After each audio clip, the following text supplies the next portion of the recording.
You didn't hear the question, are we working with, are we aware of the existence of War Resisters International, and presumably all of the many other similar organizations all over the world doing wonderful work. I am on the National Committee of the War Resisters League in the United States, which is part of War Resisters International in the United States.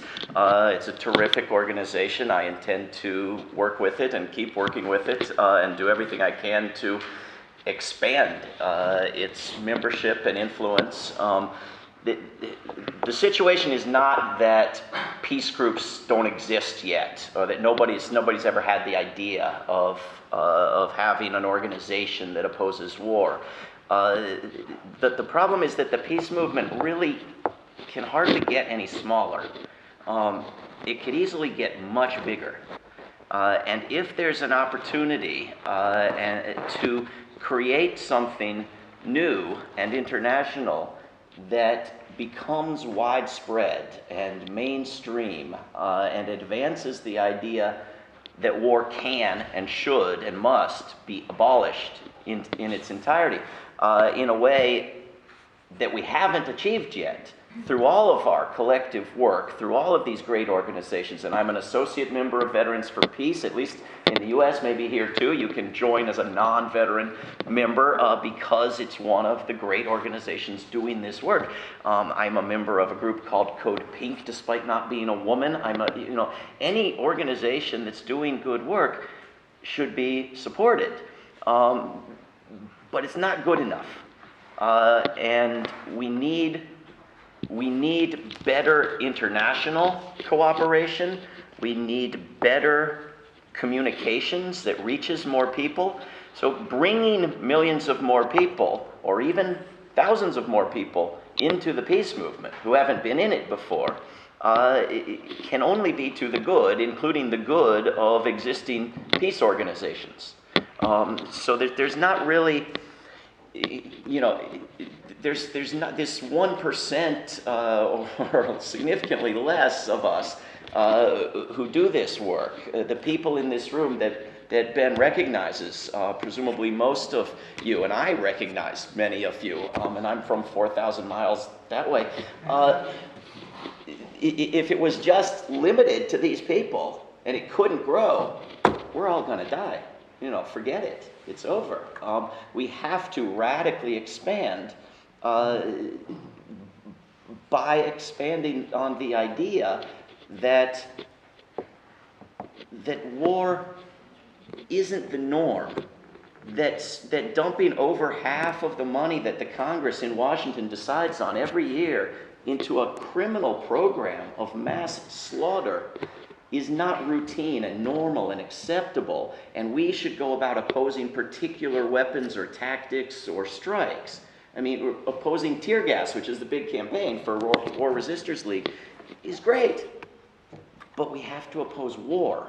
And we need a major movement in that direction.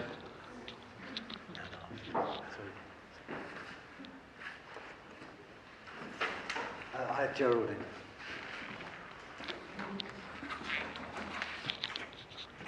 I think we're losing the battle on spin. The government pays a fortune for spin to put across their point of view. And I was recently looking at how Obama changed the government in America from right-wing to supposedly left-wing.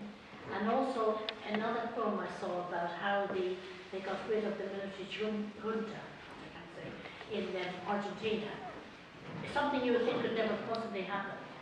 And they did it, both of them did it, by running a positive campaign. On the left, in the peace movement, even in the Guantanamo movement that we're in, we're always saying what's wrong, which you have to say. But I think we have to give people a clear view of what it's going to be like afterwards when we change. What will it be like when we won't have war? What will it be like when we won't have torture? So I think we have to up our spin somehow. Well, I dramatically agree and disagree with bits of what you said. The part where I agree is that we have to present people with the alternative. If you're not going to have wars, then what are you going to do? You know, if you're not going to kill these evil people with drones, what's your alternative, right? And so we present a view of international law and nonviolent resolution of conflicts, and understanding that even though the militarism creates most of the conflicts, we're not going to completely eliminate conflict. We're going to have ways to nonviolently resolve it, and what a world would look like, and the steps to get there. And we lay this out, I mean, I've laid this out in books, and we lay this out at great length on the website, World Beyond War, organized hopefully in the clearest way that you get the key points quickly, that we have to move to a nonviolent means of international relations, international norms, respect for the rule of law, actual aid rather than this oxymoronic so-called military aid, and what it's going to take to move to a culture of peace, to a culture of disarmament, and so forth. But to throw this myth that Barack Obama, because he got some prize for it, has done something to improve the U.S. government in there as an example of being positive, I'm sorry, I have to live in the country where this guy is running the show. Well, and he won marketing awards his campaign as an advertising campaign. But the problem with false advertisement is that it creates resentment and depression and despondency, and the people who not only dumped an amount of money that could have ended war on this planet in a decade into electing him and his colleagues, but put their hopes and dreams into the idea that for the first time in history, the world was going to be changed by electing somebody, and that it was going to be changed by electing someone who campaigned on enlarging the military, expanding missile strikes into Pakistan, escalating the war in Afghanistan, putting more bases around the world, but ending that dumb war in Iraq eventually, if I can't persuade them to let troops stay with criminal immunity, which now I have, so they're going back in. That guy was going to be the answer. The people who allowed themselves into that level of misinformation and then put hope into it, and then put despair in place of the hope, that drain of energy has been an incredible loss for useful activism in the United States and around the world. So please, if you don't understand the U.S. political system, and I certainly don't understand the British, we have two political parties. They are virtually identical. They are bought and paid for by the military-industrial complex and the banks and the energy companies. And electing a representative from one of them, whether it's a Clinton or a Bush or a new name, is not something we should be focusing on, paying attention to, wasting our money on, wasting our time on. We do not need a better Obama. We need a better Occupy movement. We need a better resistance movement. We need a better abolition movement.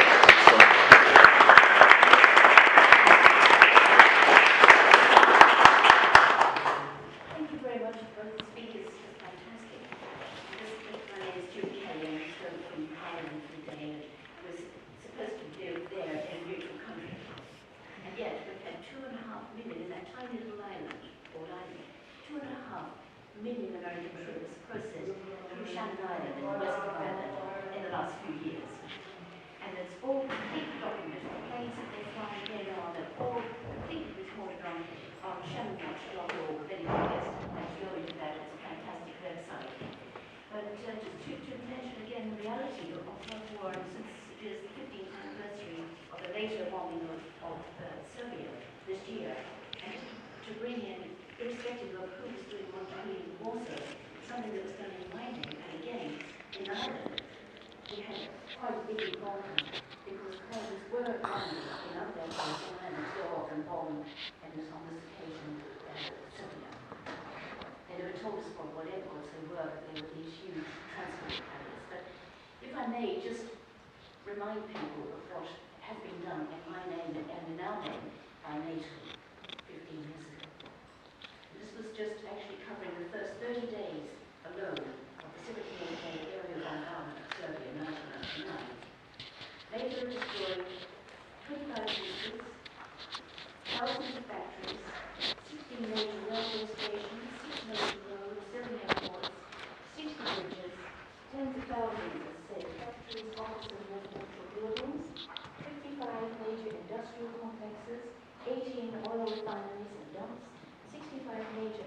agricultural complexes and farmlands with livestock, 60 major manufacturing companies, 300 hectares of forest, 11 hospitals, 9 nursing homes, over 200 schools and colleges, 8 power plants, 23 radio and TV transmitters, 11 Serbian churches, 18 medieval monasteries.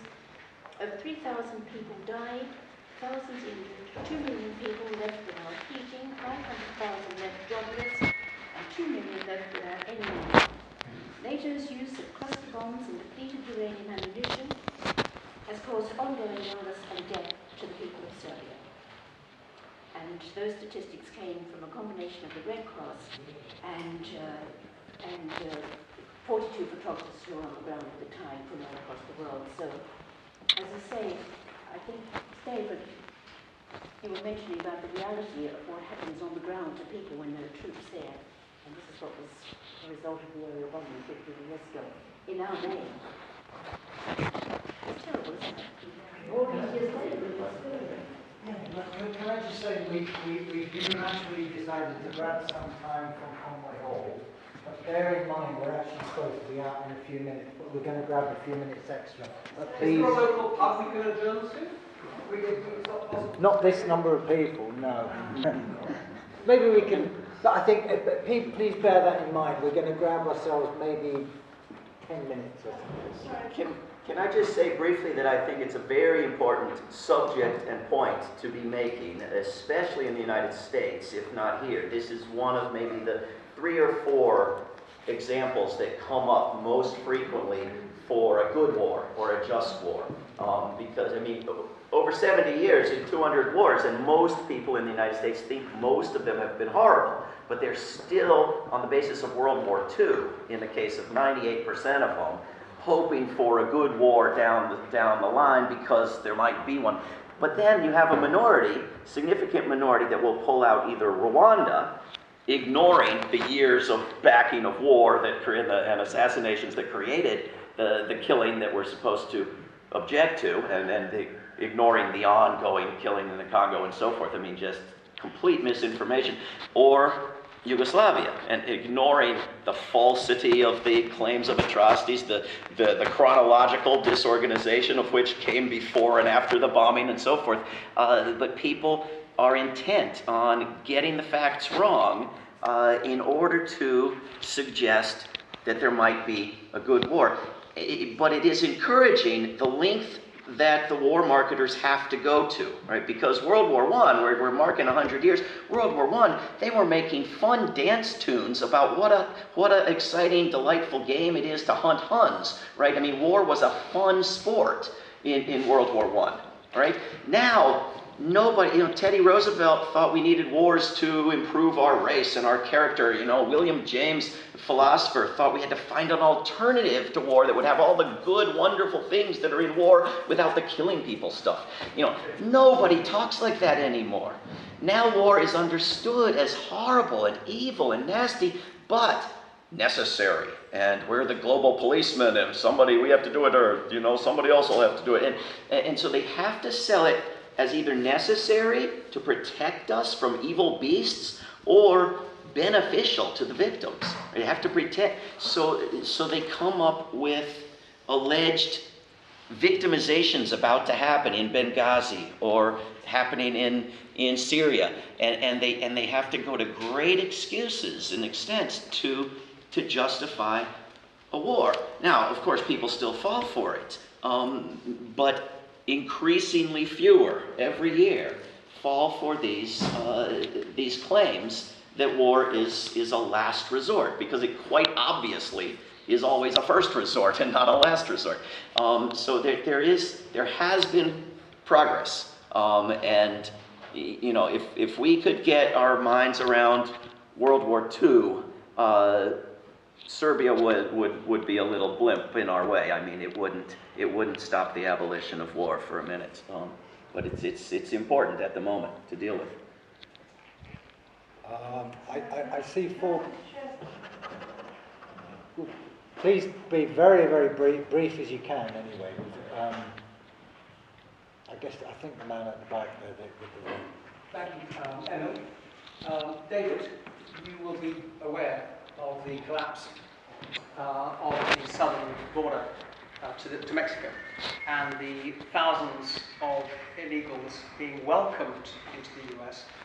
And it would appear that this is being used as a context, a cloud and pivot context, to collapse the economy and to create a context for implementation of